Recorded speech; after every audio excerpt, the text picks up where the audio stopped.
अध्याय 2 सांख्ययोग। मित्रांनो, आता आपण गीतेच्या अशा वळणावर आलो आहोत जिथे भगवान श्रीकृष्ण आपल्याला जगण्याची खरी कला शिकवतात। श्लोक 41 ते 50 हा भाग म्हणजे भरकटलेल्या मनाकडून एकाग्रतेकडे जाणारा प्रवास आहे। आतापर्यंत आपण आत्मज्ञान आणि स्वधर्माबद्दल ऐकले, पण ते व्यवहारात कसे आणायचे याचे उत्तर म्हणजे बुद्धियोग आणि कर्मयोग। या श्लोकांमध्ये श्रीकृष्ण आपल्याला विखुरलेल्या बुद्धीपासून वाचवून एका ध्येयावर लक्ष केंद्रित करायला सांगतात। इथेच गीतेतील तो अजरामर सिद्धांत येतो, कर्मण्येवाधिकारस्ते, जो आपल्याला फळाची चिंता सोडून वर्तमानात जगायला शिकवतो। हा भाग आपल्याला केवळ काम करायला सांगत नाही, तर ते काम कौशल्याने आणि मनाच्या समतोलाने कसे करावे हे समजावून सांगतो। चला तर मग तणावमुक्त होऊन यश मिळवण्याचा मंत्र देणारे आणि कर्मालाच योगाची प्रतिष्ठा देणारे हे 10 अतिशय महत्त्वाचे श्लोक समजून घेऊ। श्लोक 41। व्यवसायात्मिका बुद्धी रेकेह गुरुनंदन, बहुशाखा हणन्तश्च बुद्धयो व्यवसायिनाम। मित्रांनो, भगवान श्रीकृष्ण यशस्वी होण्याचा एक मोठा मंत्र देतात। ते म्हणतात, हे कुरुनंदना, या मार्गावर निश्चयात्मक बुद्धी एकच असते, पण ज्यांची बुद्धी स्थिर नाही त्यांच्या विचारांना अनेक फाटे फुटलेले असतात। विचार करा, जेव्हा आपण एखादे ध्येय ठरवतो तेव्हा एकाग्रता असेल तरच यश मिळते, पण जर मन डळमळीत असेल तर आपण हजारो विचारात गुंतून पडतो आणि काहीच साध्य करू शकत नाही। भगवंत आपल्याला फोकस राहायला शिकवत आहेत। ज्याची बुद्धी एका ध्येयावर खिळलेली असते तोच माणूस जीवनातील कठीण प्रसंगांना पार करून आपल्या ध्येयापर्यंत पोहोचवू शकतो। श्लोक 42। यामिमां पुष्पितं वाचं प्रवदन्त्य विपश्चित, वेदवादरता पार्थ नान्यदस्तीति वादिन। मित्रांनो, भगवान श्रीकृष्ण येथे अर्जुनाला एका विशिष्ट मानसिकतेबद्दल सांगत आहेत। ते म्हणतात, हे पार्थ, जे लोक अज्ञानी आहेत ते वेदांमधील केवळ त्या भागाला महत्त्व देतात जे ऐकायला एखाद्या बहरलेल्या फुलांसारखे मोहक आणि सुंदर वाटते। ते केवळ वादात गुंतलेले असतात आणि त्यांचे असे ठाम मत असते की या कर्मकांडाशिवाय जगात दुसरे काहीही श्रेष्ठ नाही। विचार करा, अनेकदा लोक धर्माचा उपयोग केवळ स्वतःचे पांडित्य दाखवण्यासाठी किंवा बाह्यविधी पुरता करतात। भगवंत आपल्याला सावध करत आहेत की शब्दांच्या फुलोऱ्याला भुलून मूळ सत्याला विसरणे हे अज्ञानाचे लक्षण आहे। केवळ माहिती असणे हे ज्ञान नव्हे, तर आपण इथे समजून घेतले पाहिजे। श्लोक 43। कामात्मान स्वर्गपरा जन्म कर्म फलप्रदाम, क्रिया विशेष बहुला भोगेश्वर्य गतिं प्रती। या श्लोकात श्रीकृष्ण अशा लोकांच्या हेतूबद्दल सांगतात। ते म्हणतात, ज्यांच्या मनात केवळ भौतिक इच्छा भरलेल्या आहेत आणि ज्यांचे अंतिम ध्येय केवळ स्वर्ग मिळवणे हेच आहे, असे लोक भोग आणि ऐश्वर्य मिळवण्यासाठी नवनवीन कर्मकांडे आणि विविध विधी करत राहतात। जेव्हा आपण देवाची भक्ती केवळ काहीतरी मिळावे या स्वार्थाने करतो तेव्हा आपण कर्माच्या फळात अडकून राहतो। अशा कर्मांमुळे कदाचित आपल्याला तात्पुरते सुख किंवा चांगला जन्मही मिळेल, पण आपण जन्ममृत्यूच्या फेऱ्यातून आणि दुःखातून कधीही मुक्त होऊ शकत नाही.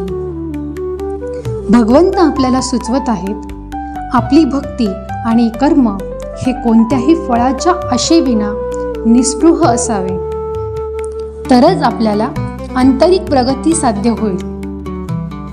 श्लोक 44. भोगैश्वर्य प्रसक्तानां तया पौरुतचेतसां व्यवसायात्मिका बुद्धी समाधौ न विधीयते. जो माणूस केवळ उपभोग आणि ऐश्वर्याच्या मागे लागलेला असतो, त्याच्या मनाची अवस्था श्रीकृष्ण या श्लोकात मांडतात. ते म्हणतात, ज्यांचे चित्त आणि भोग आणि विलासाने हरण केलेले आहे, अशा लोकांच्या मनात कधीही निश्चयात्मक बुद्धी निर्माण होत नाही आणि ते कधी ईश्वराशी एकरूपही होऊ शकत नाहीत. जेव्हा आपले मन चंगळवादात गुंतलेले असते, तेव्हा आपण खोलवर विचारही करू शकत नाही. आपली बुद्धी विखुरलेली असते. भगवंत आपल्याला सुचवत आहे की जर आपल्याला आयुष्यात काहीतरी महान साध्य करायचे आहे, तर आपल्याला इंद्रिय सुखांच्या मोहातून बाहेर येऊन मनाला स्थिर करावं लागेल. श्लोक 45. त्रैगुण्य विषया वेदा निस्त्रैगुण्यो भवार्जुन निर्द्वंद्वो नित्यसत्त्वस्थो निर्योग क्षेम आत्मवान. हा श्लोक साधनेचा गाभा आहे. श्रीकृष्ण म्हणतात, वेदांमध्ये मुख्यत्वे सत्व, रज आणि तम या 3 गुणांचे वर्णन आहे. पण हे अर्जुना, तू या 3ही गुणांच्या पलीकडे जा. ते पुढे म्हणतात की तू द्वंद्वाच्या सुखदुःख यांच्याही पलीकडे जा. योगक्षेम म्हणजे मिळवणे किंवा टिकवणे याची ही चिंता कायमची सोडून दे आणि केवळ स्वतःच्या आत्म्यात स्थिर हो. यातूनच आपण कायम हे मिळावे आणि ते टिकून राहावे याच काळजीत असतो. श्रीकृष्ण आपल्याला निर्भय व्हायला सांगत आहेत. जेव्हा आपण या बाह्य भौतिक गुणांच्या आणि गरजांच्या पलीकडे जाऊन स्वतःच्या स्वरूपात राहतो, तेव्हाच आपल्याला खरी शांती मिळते.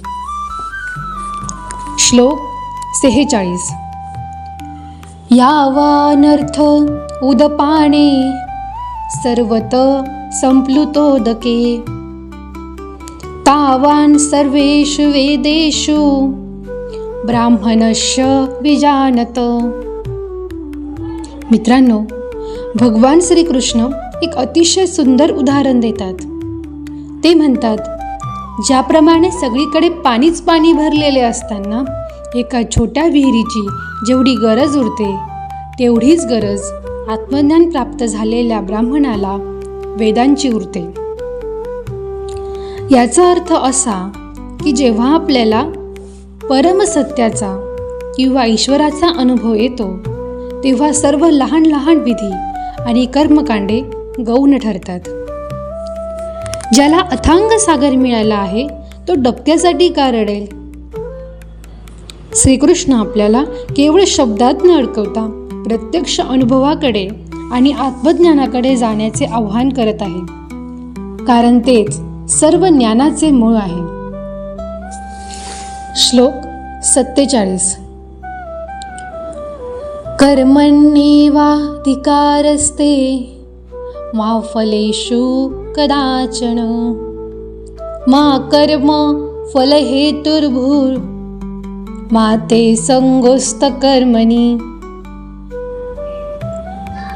हा गीतेतील सर्वात प्रसिद्ध आणि महत्त्वाचा श्लोक आहे. श्रीकृष्ण म्हणतात, तुझा अधिकार केवळ कर्म करण्यावर आहे, त्याच्या फळावर कधीही नाही. तू स्वतःला कर्माच्या फळाचे कारण मानू नकोस. आणि तुझी आसक्ती कर्म न करण्यामध्ये नसावी. मित्रांनो, आपण जेव्हा निकालाची चिंता करतो तेव्हा आपण तणावात असतो. पण भगवंत सांगतात की निकाल आपल्या हातात नाही, पण प्रयत्न आपल्या हातात आहेत. जेव्हा आपण फळाची अपेक्षा सोडून पूर्ण ताकदीने काम करतो तेव्हा आपले काम अधिक दर्जेदार होते. हे सूत्र आपल्याला चिंतामुक्त होऊन वर्तमान काळात जगून यशस्वी होण्याचा मार्ग दाखवते. श्लोक 48. योगस्थ कुरु कर्माणि संगम त्यक्त्वा धनंजय सिद्ध सिद्धो समो भूत्वा समत्वम योग उच्यते. श्रीकृष्ण अर्जुनाला योगाची व्याख्या सांगत आहेत. ते म्हणतात, हे धनंजया, तू आसक्ती सोडून आणि यश अपयश या दोन्ही स्थितीत समान राहून योगामध्ये स्थित होऊन तुझे कर्म कर. या समत्वालाच योग म्हणतात. आणि अनेकदा यश मिळाले की हवेत उडतो आणि अपयश आले की खचून जातो. पण खरा योगी तोच आहे जो दोन्ही परिस्थितीत शांत राहतो. भगवंत आपल्याला शिकवत आहेत की बाहेरची स्थिती कशीही असली तरी मनाचा समतोल राखणे हाच खरा योग आहे. हे मानसिक संतुलन आपल्याला जीवनातील प्रत्येक संकटात स्थिर राहण्याचे सामर्थ्य देते. श्लोक 49. दूरेन ह्यवरं कर्म बुद्धियोगा धनंजय बुद्धो शरणमन्विच्छ कृपणा फलहेतव. येथे श्रीकृष्ण बुद्धियोगाचे महत्त्व सांगत आहेत. ते म्हणतात, हे धनंजया, फळाची अपेक्षा ठेवून केलेले कर्म हे बुद्धियोगापेक्षा अत्यंत खालच्या दर्जाचे आहे. म्हणून तू या समत्व बुद्धीचाच आश्रय घे. जे लोक केवळ फळाच्या आशेने कर्म करतात ते दीन किंवा अत्यंत कफल्लक आहेत. मित्रांनो, केवळ स्वार्थासाठी काम करणे हे माणसाला बांधून ठेवते. आपण जर मोठ्या ध्येयासाठी आणि निस्पृह भावनेने काम केले तर आपण मानसिकदृष्ट्या श्रीमंत होतो. श्रीकृष्ण आपल्याला संकुचित स्वार्थातून बाहेर येऊन मोठ्या जाणीवेने कार्य करण्याचा सल्ला देत आहेत, ज्यामुळे आपले व्यक्तिमत्व उजळून निघते. श्लोक 50. बुद्धियुक्तो जहातीह उभे सुकृत दुष्कृते तस्मादोगाय युज्यस्व योग कर्मसु कौशलम. हा श्लोक आपल्याला कर्माचे कौशल्य शिकवतो. श्रीकृष्ण म्हणतात, ज्याची बुद्धी समत्व योगाशी जोडलेली आहे तो याच जन्मात पुण्य आणि पाप या दोन्हींच्या पलीकडे जातो. म्हणून तू या योगाशी जोडला जा, कारण कर्मातले कौशल्य म्हणजेच योग होय. मित्रांनो, कामातून पळून जाणे म्हणजे योग नाही, तर काम अशा प्रकारे करणे की त्या कर्माचे ओझे मनावर राहणार नाही. हेच खरे कौशल्य आहे. जेव्हा आपण समत्व बुद्धीने आपले कर्तव्य पार पाडतो तेव्हा आपण जीवनातील गुंतागुंतीतून मुक्त होतो. हे कौशल्य आत्मसात करणे म्हणजेच खऱ्या अर्थाने यशस्वी आणि आनंदी जीवन जगणे होय. श्रीमद भगवद्गीतेचे दिव्य ज्ञान रोज संध्याकाळी 6 वाजता ऐकण्यासाठी व नवीन भाग सर्वप्रथम आत्मसात करण्यासाठी आमच्या चॅनलला सबस्क्राईब करा, व्हिडिओला लाईक करा आणि बेल आयकॉनवर क्लिक करा.